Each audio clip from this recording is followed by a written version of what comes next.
Nous sommes dans une maison close. 80% des femmes qui travaillent ici ont des enfants. Pour Chanel, sa vie ressemble finalement à celle d'une autre mère de famille. Ma journée commence un tout petit peu après la rentrée des classes, donc j'amène ma fille à l'école.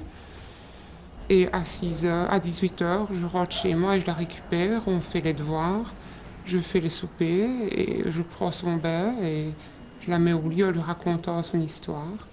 Chanel est mère célibataire, sa fille de 10 ans ne sait pas qu'elle se prostitue. J'espère de tout mon cœur qu'elle ne l'apprendra jamais. Quoi qu'il se passe dans la vie, je veux que mon enfant ait toujours la tête haute. Romane est mariée. Pour ses 2 filles, elle est aide-soignante. Ce mensonge, c'est d'abord pour les protéger du qu'en dira-t-on. Et puis le fait aussi peut-être qu'elles ne prennent pas le sexe à la légère. Donc elles vont arriver tout doucement vers l'adolescence. Je ne veux pas prendre le risque qu'elles se disent oh ben, si c'est un boulot comme ça, ben, on peut y aller. Non, j'essaie quand même d'avoir une certaine éducation et voilà, chaque chose a son temps, je pense. Voilà les filles, je vous ai convoquées parce que... La patronne de l'établissement a toujours vécu dans le milieu de la prostitution. Sa mère ne lui a jamais caché son métier. Moi personnellement, vu que je la voyais très épanouie, je ne l'ai jamais vraiment très mal vécu, quoi. Ça allait de soi que vous poursuiviez le travail de votre maman? Non, c'était plus par besoin financier que je me suis lancée là-dedans. Et puis, vu que ma maman avait travaillé, je connaissais l'univers de la prostitution. Je me suis dit, ben voilà, c'est un métier facile, entre guillemets, pour gagner de l'argent relativement vite. Et puis, on se pose toujours des objectifs d'1 an, 2 ans, et puis bon, on continue. Changement de décor, c'est dans cette rue que travaille la mère de Pierre. À 11 ans, il a deviné qu'elle se prostituait. Aujourd'hui, il en a 17. A-t-il honte du métier de sa mère? J'accepte ce choix, c'est ses choix, sa vie.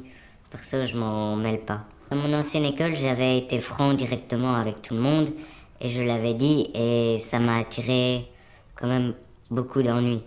Les profs m'ont déjà regardé d'un autre œil et les élèves me mettaient à l'écart. Qu'est-ce qu'on vous disait? Que j'étais qu'un fils de pute, que je devais rester à ma place et tout ça, que je n'avais pas à être dans les écoles généraux.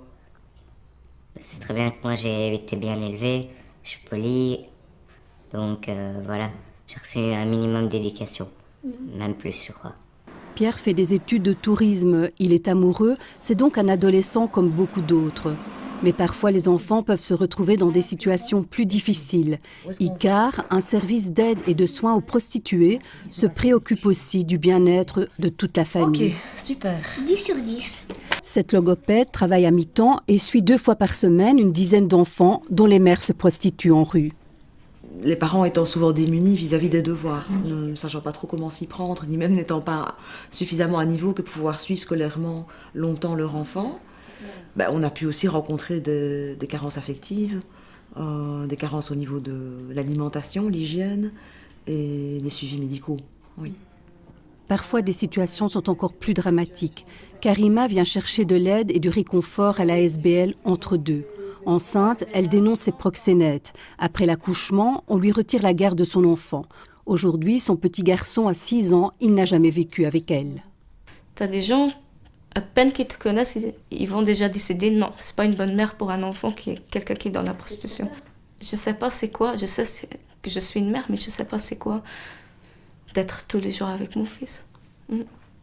L'histoire de Karima est extrême, mais on l'aura compris, être mère et prostituée n'est pas incompatible.